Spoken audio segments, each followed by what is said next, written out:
Assalamualaikum. Welcome back to Aspiration with Fazila. We had started the Deputy Accountant Past Paper series in which we had discussed MCQs, most repeated MCQs from the different subjects.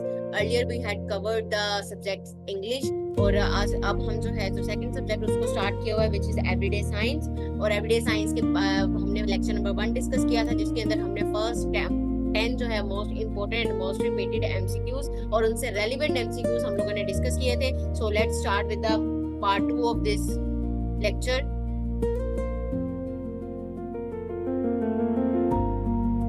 So let's start with the MCQs number 11. Which planet is famous for its specular rings? अब specular rings के हिसाब से कौन सा planet famous है तो वो है planet हमारे पास Saturn। तो alpha is the correct option और Saturn has the most extensive and visible ring system in the solar system. अब ये भी पूछा जाता है कि most extensive and visible ring system in solar system कौन सा प्लैनेट है तो वो हमारे पास कौन सा है? सैटर्न। अब लार्जेस्ट प्लैनेट हमारे पास क्या है सोलर सिस्टम के अंदर? जुपिटर। रेड प्लैनेट किसको कहा जाता है? मार्स को। मॉर्निंग एंड इवनिंग स्टार जो है वो किस स्टार को कहा जाता है? वेनस को। प्लैनेट विद मैक्सिमम मून्स किसके सबसे ज्यादा मून्स है? सैटर्न के। एंड अर्थ ट्विन जो है ना वो किसको कहा जाता है? वेनस को। नेक्स्ट हमारे पास आ गया ब्राइटेस्ट स्टार का पूछा जाता है, लार्जेस्ट प्लैनेट का एंड रिंग प्लैनेट का। रिंग प्लैनेट हमारे पास सैटर्न है, लार्जेस्ट प्लैनेट हमारे पास जुपिटर है और ब्राइटेस्ट प्लैनेट हमारे पास कौन सा है? वेनस। नेक्स्ट आ गया हमारे पास MCQs number 12। Which of the following has the least mass? Least mass किसका होता है? इलेक्ट्रॉन का। ये आपने याद रखना है। An electron is approximately 1836 times lighter than a proton. ये आपने एग्जैक्ट याद रखना है क्योंकि ये भी एक एमसीक्यूज है। अब डिस्कवरी पे क्वेश्चन आ जाता है कि इलेक्ट्रॉन की डिस्कवरर कौन है? जे थॉमसन ने डिस्कवर किया। प्रोटॉन को गोल्डस्टाइन ने डिस्कवर किया। न्यूट्रॉन को जेम्स चैडविक ने जो है डिस्कवर किया। और चार्ज ऑन इलेक्ट्रॉन क्या होता है? नेगेटिव होता है हमेशा। एंड प्रोटॉन पे कौन सा चार्ज होता है? पॉजिटिव होता है। तो नेक्स्ट आ गया हमारे पास MCQs number 13। What is the purpose of NBMs in SSD? अब SSD के अंदर NBM का क्या रोल है? तो यहाँ पे to maximize performance, reduce latency and provide high speed data access. तो ये हमारे पास अल्फा जो है इसका करेक्ट ऑप्शन है। NBM क्या होता है? Non volatile memory. कंप्यूटर के अंदर होती है, SSD के अंदर जो नॉन वोलेटाइल मेमोरी होती है वो क्या चीज करती है? वो परफॉर्मेंस को मैक्सिमाइज करती है, लेटेंसी को रिड्यूस करती है और provide high speed data access. तो यहाँ पे इससे रिलेटेड हम एमसीक्यूज देख लेते हैं। इस एमसीक्यूज से SSD stand for solid state drive, RAM is volatile memory, ROM is non volatile memory, brain of computer किसको कहा जाता है? CPU को। एंड परमानेंट मेमोरी किसको कहा जाता है? रोम को। एंड फास्टेस्ट मेमोरी क्या है? कैशी मेमोरी। एंड टेम्परेरी मेमोरी क्या है? रैम। तो ये हमारे पास कुछ उससे रिलेटेड एमसीक्यूज है जो कि हम लोगों ने कवर कर लिए हैं। नेक्स्ट हमारे पास आता है cardio respiratory fitness is related to which?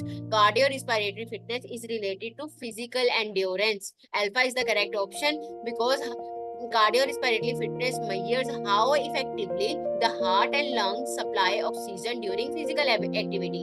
Physical activity हमारी डेली रूटीन के टास्क होते हैं जिनके अंदर हमारा जो हार्ट और लंग्स की ऑक्सीजन सप्लाई एफिशिएंसी को जो है ना कार्डियो रिस्पिरेटरी फिटनेस के अंदर मेजर किया जाता है। अब लार्जेस्ट आर्टरी क्या है हमारे पास? एओर्टा। नॉर्मल पल्स रेट क्या है? 72 बीट्स पर मिनट। ह्यूमन हार्ट की कितनी चैम्बर्स हैं? 4 चैम्बर्स हैं हमारे पास।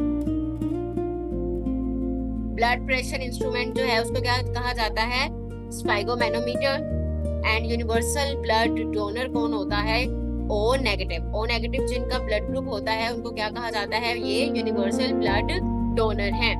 अब यूनिवर्सल डोनर हमारे पास क्या है? O negative. And universal recipient क्या है? A+ AB positive. तो ये आप लोगों ने याद रखना है। नेक्स्ट हमारे पास what is the hardest natural substance on earth? Hardest natural substance on earth क्या है हमारे पास? Diamond. Alpha is the correct option.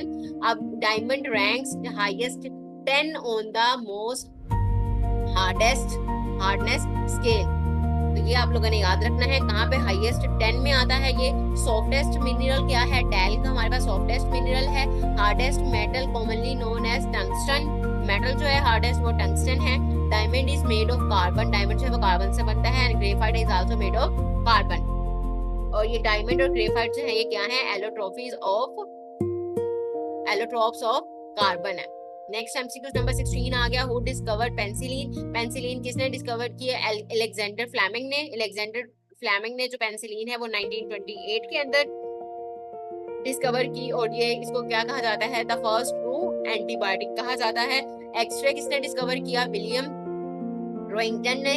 Radio activity discovered by Henri Becquerel, and gravity explained by Newton, and telephone invented by Alexander Graham Bell. और discovery से जो question है ना वो वन पेपर के अंदर रिपीटेडली पूछे जाते हैं, आपने डिस्कवरीज याद रखनी है। इसके अलावा लास्ट में आपके साथ एक लिस्ट भी शेयर की जाएगी जिसमें डिफरेंट डिस्कवरीज जो कि एग्जाम्स में पूछी जाती है वो सारी लिस्ट की गई हैं, वो आप लोगों ने प्रिपेयर कर लेनी है। नेक्स्ट हमारे पास एमसीक्यूज आता है, which part of the brain control balance and coordination. तो सेरिबेलम जो है वो बैलेंस एंड कोऑर्डिनेशन को कंट्रोल करता है। उसके अलावा जो है ये हमारे पास सेरिबेलम जो है ये body balance, posture and muscular coordination कराता है। Largest part of the brain जो है वो क्या है? Cerebrum, and breathing controlled by medulla oblongata, and functional unit of nervous system क्या है? हमारे पास neuron, and human brain weight about 1.4 kg, ये भी आपने याद रखने हैं। इंटेलिजेंस एंड मेमोरी किसके अंडर होती है? सेरिब्रम के अंदर। बैलेंस क्या करता है? सेरिबेलम, एंड इनवॉलेंट्री एक्शंस कहाँ पर किसके थ्रू परफॉर्म होते हैं? Medulla oblongata. Next MCQs number 18, through which medium can sound not travel. Sound कहाँ पे ट्रेवल नहीं करता? वैक्यूम के अंदर।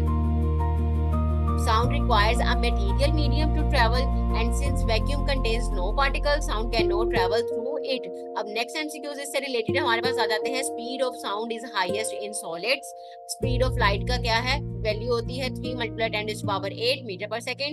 फ्रीक्वेंसी का जो यूनिट है वो हमारे पास हर्ट्ज है। ऑडिबल रेंज क्या है? 20 हर्ट्ज टू 20,000 हर्ट्ज तक ह्यूमन ईयर जो है वो सुन सकते हैं। उसके बाद बैट्स जो है वो क्या यूज करते हैं सुनने के लिए? Ultrasonic waves, and human hearing range from 20 hertz to 20,000 hertz. Next MCQs number 19, which organ purifies blood in the human body? Human body के अंदर जो ब्लड है वो कौन सा ऑर्गन प्योरीफाई करता है? Kidney. Beta is the correct option. Kidney filters waste products, excess salts and water from blood. अब ह्यूमन किडनी, 2 ह्यूमन किडनी होती है। फंक्शनल यूनिट क्या है किडनी का? नेफ्रॉन। लार्जेस्ट ग्लैंड क्या है? लीवर। लार्जेस्ट इंटरनल ऑर्गन क्या है हमारे पास? वो भी हमारी बॉडी का लीवर है। नेफ्रॉन का है, नेफ्रॉन क्या होते हैं? Structural and functional unit of kidney. ये भी आप लोगों ने अच्छे तरीके से याद रखना है। नेक्स्ट एमसीक्यूज है number 20 and last MCQs of our lecture. But which type of lens is used for short sightedness? Short sightedness के लिए कौन सा लेंस यूज किया जाता है? मियोपिया कहते हैं शॉर्ट साइटेडनेस को। उसके लिए कनकेव लेंस यूज किया जाता है। A concave lens diverge incoming light rays and help focus distant object on the retina. अब हाइपरमेट्रोपिया करेक्टेड बाय, हाइपरमेट्रोपिया किससे करेक्ट किया जाता है? कन्वेक्स लेंस से। लेंस यूज्ड इन माइक्रोस्कोप के अंदर जो लेंस यूज किया जाता है वो भी कन्वेक्स लेंस यूज किया जाता है।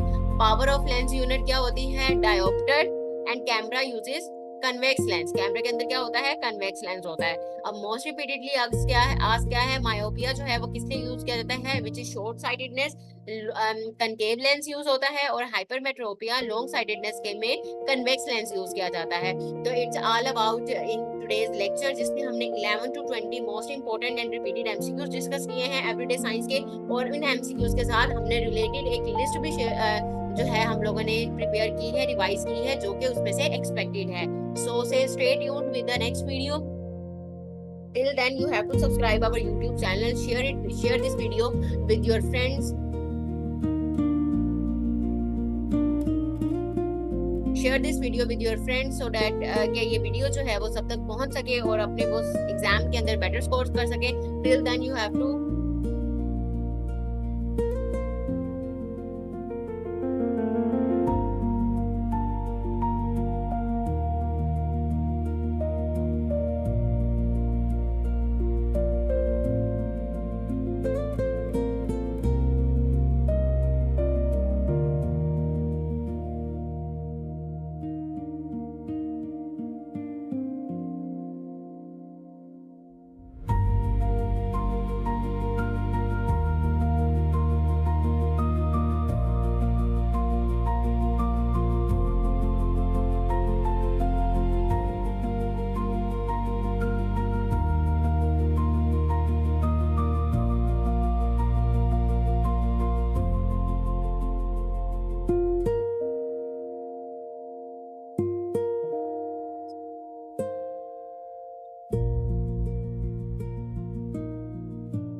Here we discussed 11 to 20 most repeated MCQs from the past papers.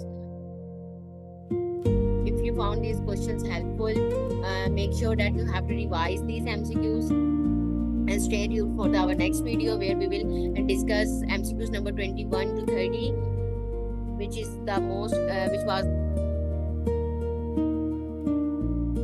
सो आज के इस लेक्चर के अंदर हमने 11 to 20 most important MCQs from the past papers और उनके एक्सपेक्टेड मोर MCQs हमने डिस्कस कर लिए हैं. So stay tuned for the next video जिसमें हम MCQs नंबर 21 से 30 डिस्कस करेंगे, which is also the most important and most repeated questions from the past paper. And don't forget to subscribe our YouTube channel and share it with your friends, which is Aspiration with Fazila, ताकि upcoming video आप तक timely पहुंच सके.